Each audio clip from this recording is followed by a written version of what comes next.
Hey guys, Ewan here with the Old School Labs, and we are starting this video with a classic physique update of Terrence Ruffin, who is 20 days out of Mr. Olympia, and in this front double bicep he looks absolutely amazing.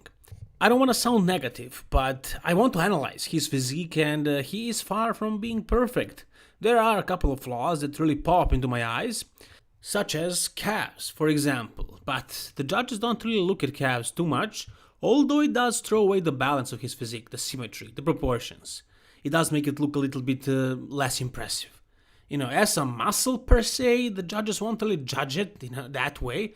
Like he has small, for example, if he had small chest, it's not the same with calves, but it throws away the balance. That's a big thing for him.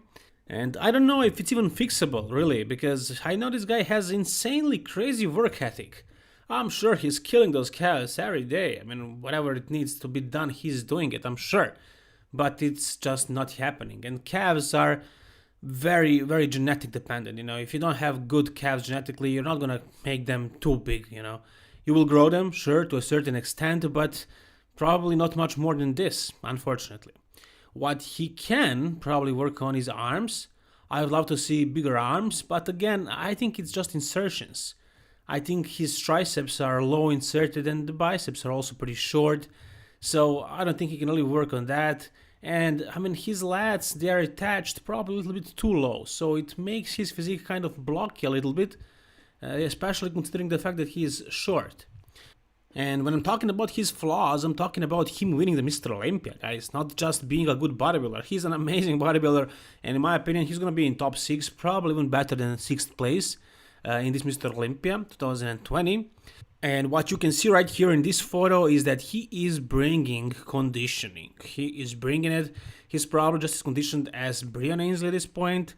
As far as the muscle mass, he's close to those guys. I mean, he has it, right? What he needs to work on is fixing those couple of those issues that are not really that small, that are really throwing away his physique. The balance of his physique, actually. But overall, he's an amazing bodybuilder. Best case scenario this year, if he really comes sharp and the other guys don't really come that sharp, top 3, yeah, 3rd place, it's a possibility. He was 2nd at the Arnold's, right? So that's a big thing, that's a big achievement. We'll see how he does at the Mr. Olympia.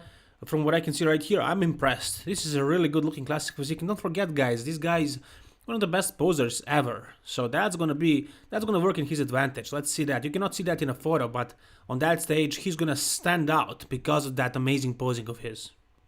Alright, the big man right here, Roelly Winklaar. Take a look at those quads, man. Take a look at those wheels. And guess why he's showing them? Because the Mr. Olympia champion, the title holder, doesn't have them. Not like this, not even close. Like probably 60 to 70% of this, maybe, if he's lucky, if he's super full. So yeah, Roelly is gonna destroy, absolutely annihilate Brandon in the leg department. I'm not sure what's gonna happen upstairs. I know Brandon is looking sick right now, but Roelly might be looking the same way too. I mean, Roelly was in amazing shape back in 2018, where he destroyed everyone except for Phil Heath and Sean Roden. Now this year, me personally, I think Phil Heath is gonna bring his A game, and I don't think Roelly will actually be able to beat him. But it's possible still. I mean, you don't know what Phil can bring because he didn't compete for that 1 year. Maybe taking the time off wasn't super beneficial. Maybe it's gonna be very, very beneficial. Maybe it's gonna be the best version of Phil Heath, which is something I think that's gonna happen. But we don't know at this point. But I believe that 2019 was an off year for Roelly. I think he was in good shape, but something happened and he came off, like he came watery. I think he was in good shape because there is a video 1 week out where he looked shredded. So I'm expecting this year the mistake that happened last year is not gonna happen again. I think he tore his hamstring last year, so hopefully this year everything is gonna run smoothly and he's gonna be there, at his A game. If he does that with his legs, sure, he's not perfect. Maybe his lower back is not that great, but it's not as bad as Brandon's legs are. So if I was a betting man, I would bet on Roelly beating Brandon. I don't think Roelly is gonna beat Phil. I wouldn't bet against Phil, no way, but As far as Roelly versus Brandon, I'd go with Roelly. I find his physique more impressive because he has outstanding legs. And without legs, how can you appreciate the upper body? I mean, it's just my opinion, the way I see bodybuilding. Legs must be dominant, and Roelly has got them. Ahmad Ashkanani. So another Kuwait guy. He is a 212 competitor, and he was second at the Mr. Olympia. That was his best achievement. And if it was only an upper body competition, he would be the Mr. Olympia winner a long time ago. Because take a look at that upper body, and you don't want him to turn around because that back is not the best backs ever. Like, it's crazy back. But the problem with his physique is the same one that Brandon Curry has. It's legs. Yeah, this guy doesn't have good legs. You can see it right here. I mean, they kind of got a little bit rounder, a little bit fuller. He's probably stuffing himself with insulin on those leg days, trying to gain more volume. But when you don't have the genetics, you just don't have the genetics. And this guy doesn't have good genetics for growing legs. Not just quads, but also glutes and hamstrings. So his entire lower body is not very good. If it was, there would be no debate who's going to win the 212 Mr. Olympia, because take a look at this madness upstairs. The arms, the chest, the conditioning. Now, that's the most important thing here in this photo overall, and in the legs too. He is built. 20 days out, 3 weeks out. Wow, shred dead. He's super built. Ahmad Ashkanani. We'll see how will he look at the Mr. Olympia. How will he do? I'm sure he will look amazing based on this photo.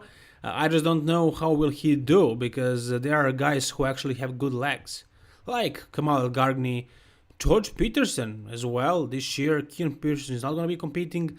We'll see if Darren Glansford is going to bring the conditioning. Flex Lewis, of course, is out. And there are some other guys who are also very good. But that's going to be probably, your top guys. Anyways, we'll see. We'll see in about 3 weeks from now. Hadi Choopan, a bodybuilder that blew the world away last year in 2019 when he won that Vancouver Pro, absolutely annihilated Nathan Diasha, Ian Valier, and a bunch of other good bodybuilders, where he looked absolutely amazing, and then took third place at the Mr. Olympia in the Open.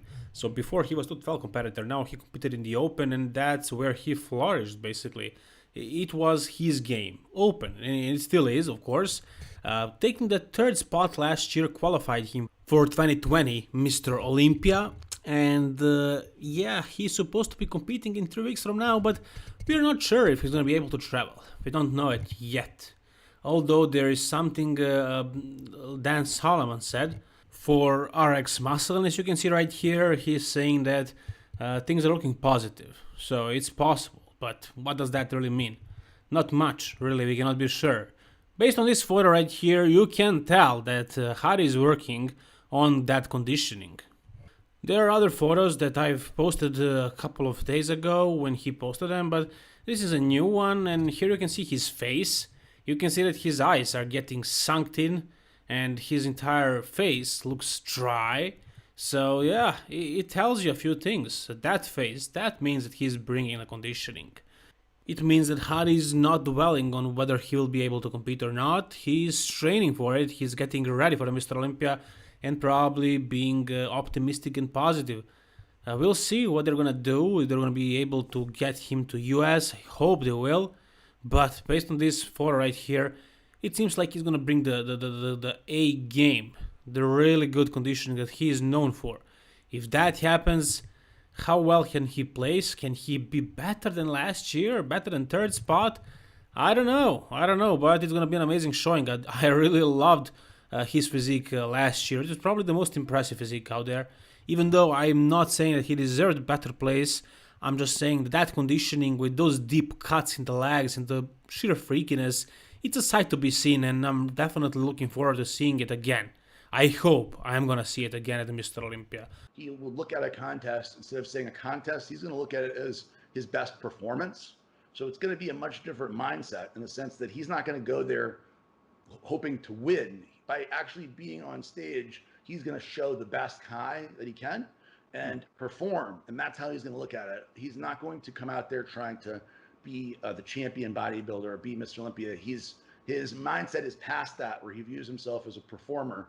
not a bodybuilder. And that's one of the things that it's been difficult in his mind to get past, is he feels like going there and competing to win the show is not what he can mentally get his head around what he needs to do. Instead, he needs to go there, look his absolute best, because he wants to show his body of work.